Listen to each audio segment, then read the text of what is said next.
Goeie, het is dinsdag 4 november. Welkom bij Bient met Joen. Wat is de impact van 400 asielziekers op een dorp? In Sint-Anne hebben ze daar ondervinding mee. Mark van Rijsselbergen is de goeroe van de zoutige teelt. Bij Surg komt zijn nijste plantage. En Jaap Ruud Feits die werkt als cameraman voor onder oren Top Gear en maakt het nou super hippe muziekvideo's.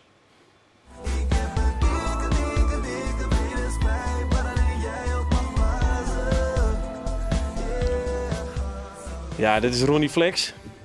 Ik koel hem net, maar het is wel een revolutionaire clip. Het is nou nog net een shim, maar er zit wat achter. Hè? Wat is dat? Klopt, het is alweer een poosje terug geleden gedraaid. Alleen wat het interessante hiervan is eigenlijk dat het interactief is. Je kan het downloaden op onder andere je telefoon, Android, Apple, maakt niet uit. Het is gewoon een app, Ronnie Flex. En dan is deze video interactief. Dat was de eerste in zijn soort. Maar dan kist er toch in rennen of ja, je kan het is deels 360 graden zelfs. Dan kun je met je telefoontje helemaal rondkijken. En daarnaast kun je ook bepaalde keuzes maken voor in dit geval de rapper, de zanger, zeg maar. Ja. Dus je bent eigenlijk een beetje de rapper. Dat is wel heel grappig. Nou, dat is boeiend werk. Krijg weer waarom uit Namibië heeft voor Top Gear werken en dus videofilmpjes maken. Daar praten we aan verder over. Ja, spannend. Ja, we zullen het nou ergens over hebben, want de emoties in Ries die rennen heeg op. Omdat er na alle gedachten 400 asielziekers opvangen weer in het dorpje. Want in het dorp zijn maar 124 mensen. 15 lien kregen de inwoners van Sint-Anne vergelijkbaar nice. Doe waar duidelijk dat er 400 asielziekers komen zoenen. Nou, het dorp op het beeld.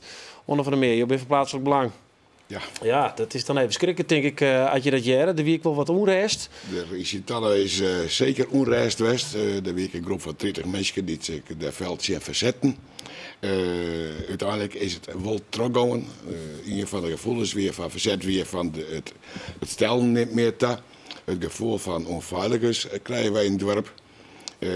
Dat kun je nooit helemaal waarnemen als er zeker alle mensen op straat rennen en hier komen je zien. Wat de stellen betreft is het grapje net teruggegaan. Nee, daar ben ik niet meer die stal west. Nee, het wel even west, maar ik denk dat het wel met Oost-Europa meer stelt dan deze mensen. Het percentage lijkt net heeg. Nee, dus er komt dan op een gegeven moment, want dat is de kern van het verhaal. Jo ben je hier om eigenlijk even te vertellen aan die mensen in Ries van het valt al heel mee. Had je de goede zaken nog? Zullen we eerst nog eens even waarom naar 2003?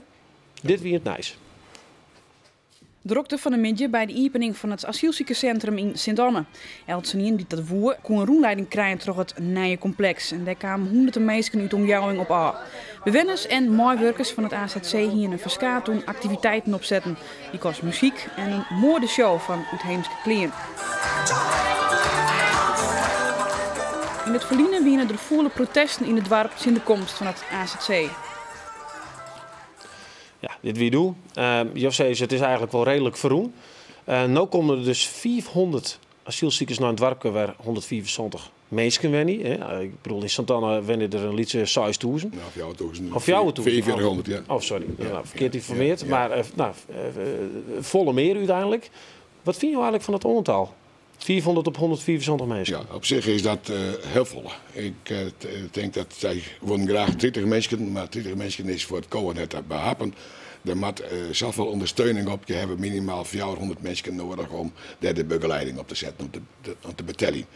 Dus ik denk dat de kogel in de cirkel, morgen de akten tekent en dan hier terug. Er is maar één ding wat men dwang kan in Ries, dat is ze komen en dan zo goed mogelijk meedenken. Dus in Rolees blijven met COA, regelmatig COA tegen taak naar de buurt daar om maar die mensen in Rolees te blijven.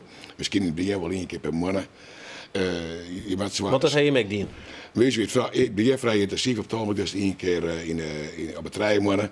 En dan hebben wij contact met de politie bij, de gemeente bij. En dan worden dingen besprutsen. En de laatste tijd is er fijne schil in Sint-Anne. Ja. En wat zou het jou? Hoe je hem ermee omgaan? Nou, ik denk dat wij er wel goed mee omgaan in het dorp. We hebben, je hebt dus begeleider van de COA, de baas, de directeur, die heeft in elk geval het stramien dat als er hier wat doet, dan komt hij op matje en dan wordt het even opschreven. En asielzoekers hebben geen belang bij een aantekening. Dus dat het roesjongt in zo'n gebied, zo'n centrum, dan ben er vaak minder problemen, want hier was koud worden. Mark, Texel, hebben jullie daar ooit mensen gehad, vluchtelingen, die je moest opvangen? Ja, we hebben uiteraard ook asielzoekers gehad.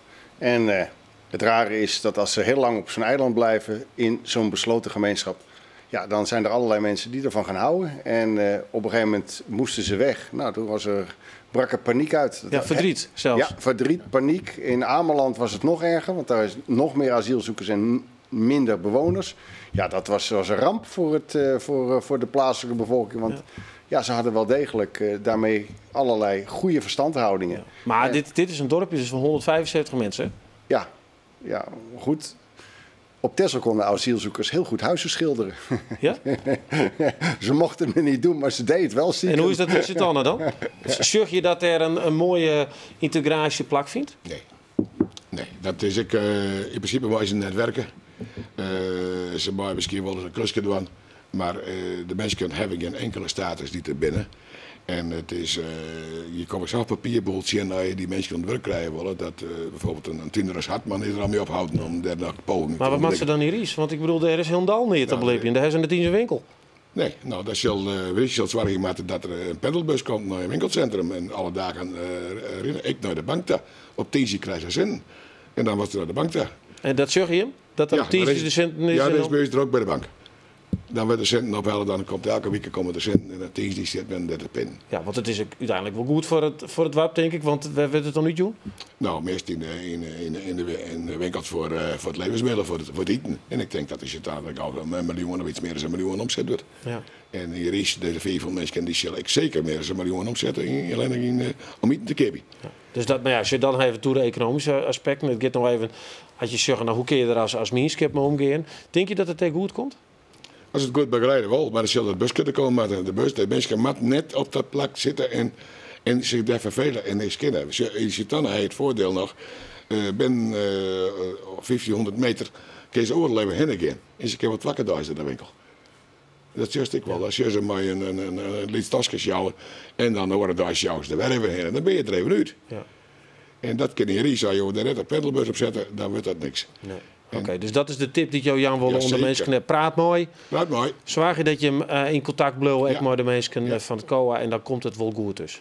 Ja, zorg je dat het oorlog met de gemeente, dat er goede voorzieningen omheen komen, dat de klachten kwijt kist, ik vind belangrijk. Ja, okay. Mensen moeten even maar haar archivatie ergens in. Nou, ik hoop dat ze zo'n hebben in Ries. Ik hoop het. Ja. Je zult even ergens over hebben, weet je ook een heel soort affiniteit mee hebben, want we hebben toen Jirpels, maar vooral oer zout, Jirpels, zout, teelt. Op Texel, ja, daar doe je het al langer. En nu, vandaag is bekend geworden dat jullie in Zurich met de proefboerderij, Stilte Proefboerderij, een proef gaan beginnen op een ijsbaan onder water met zoutwater. Vertel, wat gaan jullie daar doen? Ja, we hebben met Vobek in Sint-Anna natuurlijk hele goede contacten. En ook met mijn buurman, hoewel ik hem niet zo heel veel gezien heb. Nee, ben ik hier op een boer geweest al, ja. Ja. Dus dat is. Maar we hebben op Texel eigenlijk een aantal aardappelen getest onder zilte omstandigheden. En we zijn nu zover dat we aardappelen hebben die half zeewater lusten. Dat zijn die? Deze aardappelen. Ja, jammer eens even. Dat is de Miss Mignon. En het grappige is dat die aardappelen, iedereen vraagt natuurlijk hoe smaken ze dan? Ja. Smaken ze zout of smaken ze zoet? Nou, ze smaken iets zoeter, met veel meer aroma en een heel klein beetje zout. En er is zo weinig extra zout in dat je eigenlijk van een veel gezondere aardappel kan praten. En je ziet ook per ras dat de aardappels verschillende eigenschappen krijgen. Ja. Nou, dat hebben we bij Geert Geel ook getest. Ja, dat is, want we gaan even naar Zurich. Ja, want dat is, ik heb begrepen, het is het meest, hoe moet je dat dan zeggen? Het meest verzouten stukje grond van Nederland zit daar. Ja. Net zo zout op de grond als in het water. Ja. En daar gaan jullie aan de slag? Ja, we hebben er eerst geprobeerd zoute drop te maken, maar dat groeit slecht. Dus we hebben er eigenlijk 4 jaar geprobeerd allerlei teelten te doen die eigenlijk allemaal mislukt zijn. En toen kwamen we tot de conclusie dat het water om het land heen, dat is een 10%, 15% zeewater. En wij kunnen prima planten telen, sla en allerlei andere planten op water van 10, 12% zeewater. Dus dat was eigenlijk de enige oplossing in die kleigrond die heel veel last heeft van zout, om het perceel onder water te zetten. Om te kijken of we daar op het land straks sla kunnen gaan telen. Dus als je er langs rijdt, zie je dus gewoon een plas met sla, kroppen sla? Drijvende tuinen op het water, ja. Dat is het idee. Ja, vrij uniek. En dan kijk ik even naar uw buurman. Want jou hebben we dus altijd daar onder Sadiq daar op het beeld van het Borkje West. En de verzilting die komt er gewoon. We hebben een plaatsje. Kunnen wij zien laten hoe slim de verzilting of verzorting van de groen plak vindt. Dit is, hier is het, bij hem, de Boppen. Dat reden is heel min. En dan willen ze dit dus. Want leuk jou daarin dat kind dat je aan zijn jirpels op zoute groentelen kennen. Ja, ik denk, dat leuk ik. Ik denk dat het mogelijk is op wat verschillende groen, dat je daar jirpels op tellen kennen. Het is een keer van de weinige gewassen die het ken. Ik denk, Maries, zou bij Borman is het nog net lukt. Ik denk dat het mij weet ik net lukt. Koen lukt al. Ja, zeekool? Nee, koen. Koen. Herfst. Sorry. Ja. Herfst lukt wel. Maar de jarappel die had ik wel wereldvoedselproductie op gang te krijgen en voor te blijven, had die jarappel die op soort telen ken en ik droogteresistent is, of tenminste als je droogte kent, die had gewoon een voordeel. Ja. Want jarappel broekt maar 1200 liter water voor een voeding en bij graan is het 1100 en Maries is 1200 liter. Ja. Maar is dit de redding zeg maar, van de landbouw ook in Friesland?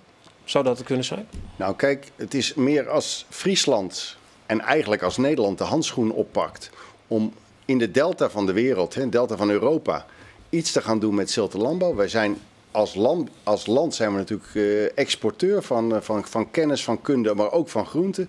Ja, als we die handschoen oppakken, dan kunnen we die 1,5 miljard hectare die er wereldwijd is, die kunnen we uiteindelijk volzetten met gewassen die uit Friesland of uit Nederland komen. Nou, dat is een enorme uitdaging. Ja. En ja, daar zien we alle dagen, komen er bij ons vragen binnen over de hele wereld van lever ons een wortel die tegen zout kan of lever ons een biet die tegen zout kan. Ik zie hier een wortel liggen. Ja. Dat is, misschien kun je hem even omhoog houden. Ja, dit is een wortel die is heel lekker, want de hazen bij ons op het perceel die hebben deze speciaal uitgekozen omdat hij een extra zoet is. En deze is met half zeewater gegroeid. En volgens de literatuur, de kennis die er nu is, kan een wortel niet groeien boven de 0,5% zeewater. En deze is met 50% zeewater gegroeid. Dus dat betekent dat over de hele wereld deze wortel waarschijnlijk het kan doen. Maar we hebben ook rassen die doen het gewoon niet. Hè? Nee. Dus variëteiten. Maar dat gebeurt dus nu in Zurich dus ook. Vooral die bladgroente, die wordt gekweekt. Maar ja, je moet het ook kwijt. En ik heb begrepen dat op Texel wordt wel eens wat zeekool gegeten. En in luxe restaurants wel. Maar voor de echte grote markt is het toch niet. Heeft u een afzetmarkt?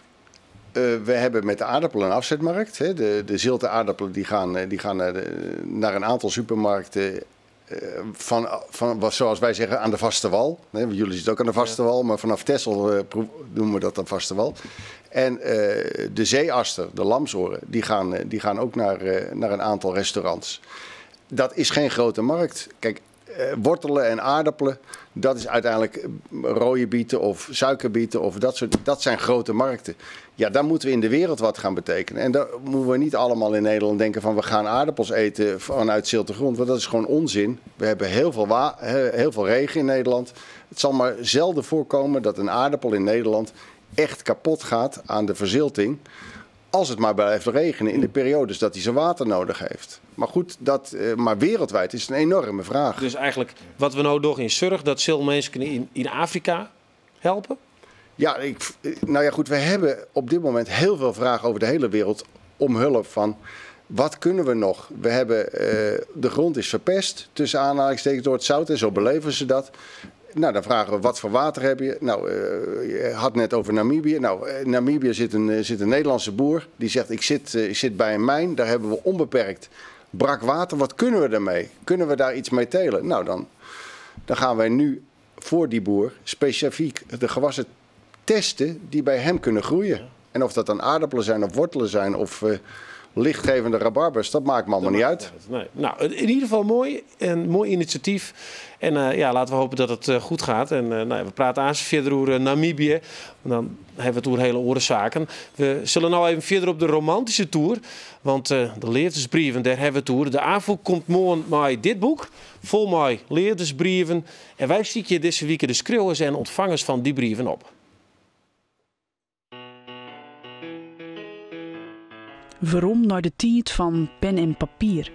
Dat je om een korte zin kilometers fietsen matte en ik nog risico in om klappen te krijgen omdat je van een oord dorp komt. Waarom naar de tijd dat de faam aan de ene kant van de stritten kuilje en die ontvangt nu de oren? Waarom naar de tijd dat je nog liefdesbrieven schreeuwen?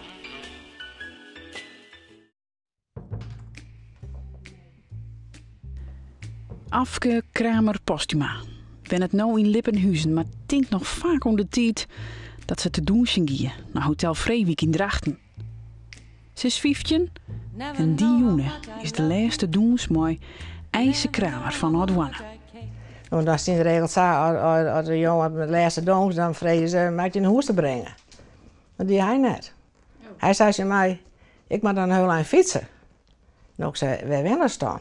Hij zei, wie is de zwaar? Wist ik werd wie is de zwaar, lei?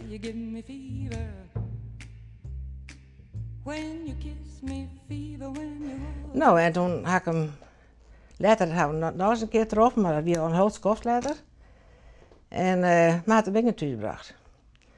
En toen hier een rare motor, een poeg. En toen was het bij Dons in Dien. En toen en wij waren in Oeter, naast in Reedijl.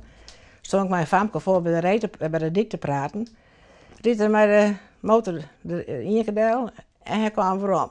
Als hij zijn gedachten was had om mij mee te praten, dat weet ik net. Maar en daarna had ik mij never getroffen net. Als IJs onder het zins komt, schreeuwt er Afke een brief. Altijd fam, die hier een kaart schrouwer. En hij dacht, een Afke vond ik altijd een snare famke. Die maakt maar een brief aan. Kijk, hier. De jongen uit Hoornsenswaag met die rode motor. Dan ken je me hopelijk wel. Schrijf je gauw? Ja. Ja, echt romantisch weer. Ja, vind ik wel. Ja. Weet toen ik een hele oude tijd vanzelf, hè? Ja. Maar wij wien ik wel romantisch, hè? Ja. Ja. Ja, wat dan meer dan? Nee, dat is het net. Dat wordt al net te vertellen.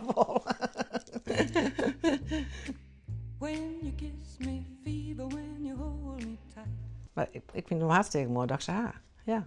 Ja. Ja, waarom? Ja, ik weet het. Hij is er nog net meer en nog 23 jaar net. En dan had toch wat hij nog zelfs gedaan had als haar. Ja, vind ik mooi. Nou, lieveling, ik hoop maar dat ik morgen ook een briefje van je krijg. Daar verlang ik de hele week naar. Liefste, ik eindig maar weer met krabbelen, want ik moet me nog een beetje scheren en schoenpoetsen voor het appel. En met vele lekkere kusjes. Ja, hij is wel romantisch, hè? Hartstikke lief, schatje. Ja, heel romantisch. Nou, wil je meer lezen, dan kun je dit boek krijgen. En die kun je ook winnen, want onder de likes op uw Facebook-site verlotsen we dus dit boek. Ja, Jaap Ruud Feitsma, hij is een vroegreiziger, met een camera. Kreeg waarom van een opdracht uit Namibië om de Frunskip-boon tussen Smellingeloon en Gobabis vers lezen. Ja, klopt, hè, Gobabis. Zeg ik het goed? Gobabis, ja. Jongen, wat heeft toch een prachtig leven. Wennis in Ljouwert, maar dat is eigenlijk meer voort als thuis, hè? Nou, het wisselt, maar wel veel weg. Ja, ja, dit is hem, dit is die Freun. Ja, dat is een van de. Voorzichtig maar eens, hè? Maar de kennen. Deze was mee naar Namibië de laatste keer. Ja. Ja, wat is dat dien? Wat weer de opdracht? Nou, het was een fotografieopdracht in dit geval vanuit de gemeente Smallingeland. En wat ik daar deed is eigenlijk het vastleggen van de vriendschap die daar al 20 jaar is. Dus zij doen projecten samen, met name voor de mensen in de Sloppenwijk, voor de jongeren, voor de ouderen. Die hebben het zwaarst namelijk. Ze proberen hun heel erg te helpen, ook met toiletten en noem maar op. En die vriendschap, die heb ik geprobeerd in beeld te brengen. We zeggen nou de beelden. Vertel maar even wat we sjuggen. Ja, dit is eigenlijk een straatjongetje. En die worden ook onderdak geboden, dat ze toch wat te eten krijgen. En wordt ook geleerd hoe ze dat zelf moeten doen en zo. Dit was van de laatste keer. Ja, dit is gewoon eigenlijk een straatbeeld daar. Ja. Dit is wat je daar tegenkomt. En, oude man? Ja, oude man. Dit is de oudste bewoner van het EPACO Old Age Home. Dat is een van de projecten van gemeente Smallingeland. Ja, wat zij doen, dat is een bejaardenhuis, dus hij is eigenlijk de allereerste inwoner die daar zit. Ja, prachtig. Ik bedoel, ik weet dat hij zo'n Frunskip-bon is, maar wat droomde jij daar zelf om op gevoelige plaat te lezen? Ja, toch de mensen. Het gaat om mensen en dat is wat je over wilt brengen. De verhalen van hoe het daar is, zeg maar, en wat er gebeurt. En De slechte dingen, maar natuurlijk ook de goede dingen. Het is gewoon heel bijzonder om daar te zijn. En, toen roest er ook nog in één keer samen bij een presidentsverkiezings binnen. Klopt. Dat was heel toevallig daar. Een van de kandidaten. De minister die daar... dat was één groot feest natuurlijk. Dus daar heb ik inderdaad ook nog aardig wat foto's van gemaakt. Nou, die binnen al hier op die site te zien en die komen denk ik weer nog wel publiceerd. Een oorverhaal, wat ik zelf heel bijzonder vind, omdat ik het vaak zie op Vreten Jong. Top Gear. Ja. De Hest was cameraman bij Belutsenwest. Klopt. Het is volgens mij het duurste programma, dat maken we het bij de BBC. Klopt dat? Dat denk ik niet hoor. Ik denk niet dat het het duurste is. Als je de BBC Earth maar steeds met de gewone, de echte series. Die dat is waar. En het bestaat al heel lang. Pakweg 20 jaar of zo. En wat moest je dat dan? Ik deed daar de camera. Een van de cameramensen daar. Ja. Iedereen doet wat. En als zij bezig zijn, dan bouw jij op. En als wij bezig zijn, dan bouwen zij weer af en op. Zo gaat dat natuurlijk. Het gaat heel snel, heel strak allemaal gepland. Maar om dat mee te mogen maken, zo'n aflevering, daaraan meehelpen en met James mee optrekken, ontbijten, avondeten, dat is natuurlijk een biertje drinken. Maar dat is wel hartstikke leuk. En zoals zij op televisie zijn, zo zijn ze ook echt gewoon humor en heel leuk. Ja, dat lijkt me wel heel bijzonder dat ze die daar vervregen. Want hoe komen ze bij dan? Toen zat ik eigenlijk nog in loondienst bij een bedrijf in Groningen. Yellowbird heet dat bedrijf. En zij hebben mij daarheen gestuurd. Zeg. Wie dit de mooiste klus voor mij? Dat is lastig. We hebben zoveel mooie klussen gedaan. In Tasmanië, Malediven, Istanbul, noem maar op. Abu Dhabi. Dus die kan niet zeggen. Het is heel divers. De ene keer is het fotografie, de andere keer doe ik film. Als freelancer dan ook dus. En de diversiteit, dat is eigenlijk wat ik het leukste vind. En net zo lief doe ik het hier in het noorden, zeg maar. Dat is, want daar maak je reportages voor, heb ik gezien. Dan zegt even bijvoorbeeld Vlieland even op de kaart. Ja. Als het mooiste eiland. Maar er zit toch ook altijd wel iets achter een fotograaf die wil wat chillen. Echt iets van hemzelf. Wat is dat bij die? Wat is die watermerk? Dat is toch die menselijke kant. Met fotografie vooral. Met filmen, dan heb je een concrete opdracht. Bijvoorbeeld een videoclip die we in het begin een stukje van zagen. Dat is heel concreet, dan moet iets gefilmd worden. En dan teken je dat eigenlijk uit visueel. Hoe vertellen we dit verhaal? Maar het fotografie probeer ik even wat persoonlijker te doen. En dat is toch de menselijke kant. Gewoon het menselijke stukje in alles, zeg maar. En als je nou bijvoorbeeld opdracht krijgt, hoe is het om naar Ries te gaan? Om daar nou die 400 mensen, 400 mensen niet komen om daar foto's van te maken. Ja. Zou dat wat voor jou weet? Ja, absoluut. Ja. Wat documentaire gericht. Ja, dat is ook de kant die ik met fotografie wat meer op wil, ook dat documentaire gericht. Ja. Wat binnen ook concrete plannen voor jou? Er lopen nog wat fotoklussen inderdaad. En het wisselt, hè, want er staat iets, maar het hoeft niet door te gaan. Dat is constant in beweging. Dat is ook het lastige. Zeker als freelancer is dat heel lastig, maar er loopt van alles. Ja, Oké. En waar weer tussen Ries? Misschien heeft hij nog een goed idee gebracht. Ja, of een opdracht. Het is geen slecht idee. Okay. Nou, we zullen die volgen. Bedankt dat Steven wat vertellen. Hoe is die leven als vrouwreiziger met camera. Heren, succes. Succes met de dingen die je hem doet. En als ik bij Surf voorbij kom en ik zeg wat onder wetten steen, dan denk ik on Texel. Oké. Ja, dit begint van Joen. Morgen vastzitten Jorrit Volkers van de Stichting Bevrijdingsfestival Friesland hier. Want zij zie je onder oren nog naar Canadezen die het Friesland bevrijd hebben. Dat morgen, voor nou nog een hele mooie jong verder. Ik ben er voor achteraan en toen we bij de boerderij weer bij de dame even verder. Nou, hadden we nou piepvol zijn denk en toen had ik die dikke tuut jongen en toen werd wegwezen.